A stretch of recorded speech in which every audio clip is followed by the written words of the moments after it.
대표님 안녕하세요. 네, 안녕하세요. 오늘 11월 1일 금요일인데 현재 시장 상황은 어떤가요?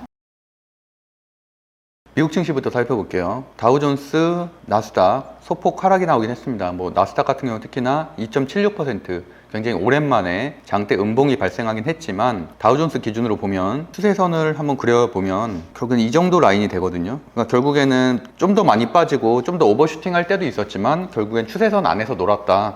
지금과 같은 경우도 추세선을 살짝 이탈하는 경우긴 하지만 결국에는 이벤트들이 많잖아요. 다음 주에만 해도 11월 5일에 트럼프와 해리스의 미국 대통령 선거라는 엄청난 이벤트가 기다리고 있고 FOMC 회의에서 과연 금리 인하의 폭이 어느 정도 결정될지 그 두 가지 이벤트만으로도 굉장히 불확실성이 커지는 상황이기 때문에 주식에 있어서 가장 안 좋은 점 중에 하나는 불확실성에 취약하다는 부분이거든요. 그렇기 때문에 당연히 시장은 어느 정도 차익 매물도 나올 수 있고 시장을 좀 관망하는, 지켜보는 상황으로 가고 있다 정도로 해석할 수 있을 것 같고, 코스피 상황을 살펴보면 거기에 비해서는 훨씬 더 좋지 않은 상황이죠. 특히나 어제 같은 경우는 상당히 안타까웠습니다. 두 달 내내 말씀드렸던 거는 이 삼각수렴 형태인데요.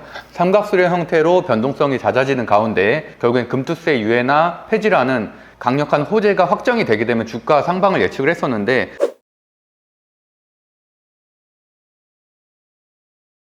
요즘 국민기업인 삼성전자를 외국인들이 역대급으로 매도하고 있잖아요. 약 2달간 13조가 넘게 팔았는데 왜 그런 걸까요? 최근에 삼성전자에 대한 기사 분석이라든지 뉴스라든지 유튜브라든지 엄청나게 많이 나오고 있는데요. 그 정도로 충격적인 일이란 거죠. 우리나라를 이끌고 있는 국민기업이 보시는 것처럼 7월 11일에 88,800원을 찍은 이후에 약 35% 정도 급락을 해서 약 3달 동안 35% 정도 급락했다는 진짜 말도 안 되는 일이 벌어진 거죠. 이런 일들은 과거에 국민기업에서는 노키아라든지 일본의 국민기업인 소니라든지 또는 인텔이라든지 혁신을 하지 못해서 주가가 굉장한 급락을 하고 거기에서도 회복하지 못하고 역사의 뒤안길로 물러서는 사례는 사실 찾아보면 얼마든지 있습니다. 거기에 비해서 엔디비아라든지 또 브로드컴이라든지 이런 기업들은 또 AI 시대에 맞게끔 혁신을 잘하고 M&A를 잘해서 상승한 그런 이력도 있거든요. 근데 어쨌든 삼성전자는 현재 굉장히 위기를 겪고 있고 부사장이 사과문을 발표할 정도로 그 자체적으로도 위기에 대한 인식은 강하다 정도로 판단할 수 있을 것 같고, 무엇보다도 가장 중요한 건 엔비디아의 콜 테스트를 통과하지 못하고 있다는 사실이죠. 그렇기 때문에 HBM이라는 어떻게 보면 고사양의 메모리 칩을 생산하는 것에 대한 기술 격차가 시총 2위 기업이 하이닉스보다도 좀 밀리고 있는 상황이기 때문에 성장성에 대한 불안감 이런 것들이 전체적으로 좀 반영됐다라고 보시면 될 것 같습니다. 그러면 삼성전자는 지금 주가 저평가 구간인 건가요? 실수제재차 종목선정법으로 살펴볼게요. 시장 자체는 일단은 녹록하지는 않은 상황입니다. 지수가 어느 정도 상방을 하거나 최소한 횡보 정도는 해야 어느 정도 실적이라든지 재료에 맞게 상승할 수가 있는데 현재 시장은 그렇지 못하기 때문에 어제 같은 경우도 엔비디아 콜 테스트를 일부 통과할 가능성이 있다라는 식의 약간 뉘앙스의 발언이 나오기도 했는데 그럼에도 불구하고 주가가 급등했었다 다시 한번 급락하는 일이 벌어졌거든요. 그만큼 시장 상황이 안 좋기 때문에 호재도 받아들이지 않는다는 게 일단 시장 분석이라고 할 수 있을 것 같고, 투자자 수급 동향을 보면 제가 2달 내내 말씀드린 게 외국인의 엄청난 이 매도세가 순매수로 돌아서는 때가 우리가 투자할 때라고 말씀드렸는데 역대 최장입니다. 34일 동안이나 순매도를 보였던 삼성전자가 28일과 29일 순매수로 돌아서긴 했지만 겨우 100억대 정도에 불과합니다. 그렇기 때문에 약 한 13조를 팔고 한 200억 샀다 정도로 생각하면 될 것 같고요. 그렇기 때문에 유의미한 매수세가 아니기 때문에 사실 의미가 없다고 보고 있고, 그럼에도 불구하고 안 산 것보단 낫다. 어쨌든 34일에 그런 순매도를 끊어낸 것은 긍정적이라고 보고 있고요. 그 다음에 재무제표를 살펴보면 지금 23년도보다 매출액 소폭 상승했고 영업이익도 상승을 했지만 자세한 내용을 들여다보면 결국엔 반도체 부분이 중요한 거잖아요. 근데 반도체 부분에선 예상 가이던스보다 매출과 영업이익 모두 반도체 부분은 하락을 했다라는 게 핵심일 것 같고, 거기에 대한 실망감은 주가에는 사실은 거의 다 반영된 상태다라고 말씀드릴 수 있을 것 같습니다.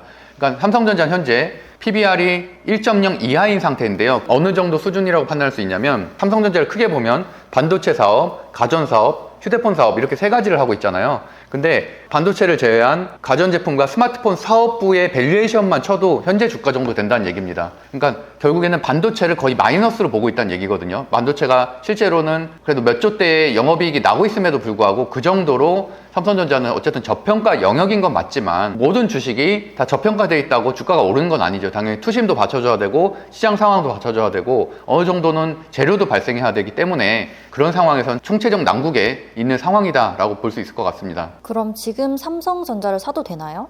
저는 딱 단호하게 이제 두 가지로 나눠서 말씀드리고 싶은데요. 자산이 어느 정도 여유가 있으신 분들은 목표 수익률 10% 정도로 잡고서 현재부터는 당연히 뭐 58,000원서부터 한 55,000원까지 구간은 얼마든지 사도 되는 구간이라고 생각하고 있고요. 다만 1년 목표 수익을 너무 높게 잡으면 안 된다고 생각하고 있습니다. 빠르면 올해 12월 전에 또는 내년 초에는 아무래도 엔비디아 콜테스트를 통과할 가능성이 높겠죠. 아무래도 어제 컨퍼런스 콜에서도 그런 부분에 대한 좀 희망 섞인 발언들이 좀 나왔거든요. 그 기사를 간단하게 살펴보면은 서울경제의 기사고요. 김재중 삼성전자 메모리사업부 부사장은 3분기 어제자의 실적 발표를 통해서 HBM 3분기 매출은 전분기보다 70% 이상 성장했다라고 말하면서 더 중요한 것은 HBM3E 8단과 12단 제품 모두 다 양산이 이루어지고 있으며 엔비디아의 콜테스트에서 중요한 단계를 통과해서 4분기 중에는 판매 확대가 이루어질 것이라는 발언을 했습니다. 그렇기 때문에 어저께 장중에 한때는 삼성전자가 약 2%대 정도 급등하는 일이 있기도 했습니다. 그렇기 때문에 이 말을 근거로 삼는다면 결국에는 내년 초쯤에는 어느 정도 콜테스트를 통과할 가능성이 좀 더 긍정적으로 보여지는 건 사실이기 때문에 그렇게 따지면은 사실 엔비디아 콜테스트만 통과하게 된다면 당연히 주가는 10% 이상 상승을 할 수가 있겠죠.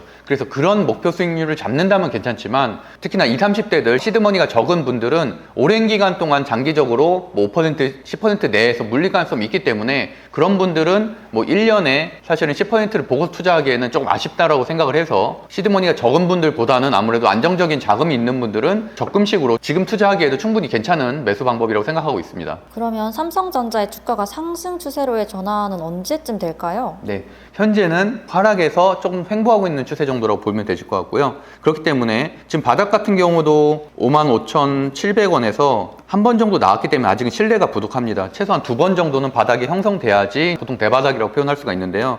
일단 뭐 장기 이동 평균선에 데드크로스가 현재 나온 상태고 그렇기 때문에 섣불리 접근할 수는 없다는 생각이고 다만 모든 정상적인 주식은 골든크로스 정배열, 고점 저항, 데드크로스 역배열, 횡보, 다시 골든크로스 정배열 이런 추세로 계속 순환하는 사이클이거든요. 그렇기 때문에 현재는 작년서부터 굉장히 급등했었던 삼성전자의 주가가 88,800원 고점 저항에 부딪혔고 그리고 나서 역배열로 현재 하락하는 추세에서 바닥을 다지고 있는데 이동평균선 간의 이격이 워낙 많이 벌어져 있기 때문에 그것이 이동평균선에 수렴이 되기까지는 오랜 시간, 기간 조정이 필요합니다. 가격 조정은 저도 충분하다고 생각하지만 기간 조정은 아직 3달에 그치기 때문에 1년 3개월 동안 상승한 것에 대한 기간 조정은 충분히 최소한 6개월에서 1년 사이에는 걸린다고 보고 있거든요. 그렇기 때문에 박스권 횡보 추세가 어느 정도 이어질 것이라고 보고 있고 다만 금투세 유예 또는 폐지라든지 엔비디아 콜테스트 통과라든지 강력한 호재가 발생을 하면 단기적으로는 한 10% 정도는 상승할 것으로 보고 있지만 그럼에도 불구하고 그런 것들이 상승 추세로의 전환은 아니다라는 말씀을 좀 드리고 싶습니다. 그렇기 때문에 단기적으로 대응하기에는 괜찮지만 장기적으로 봤을 때는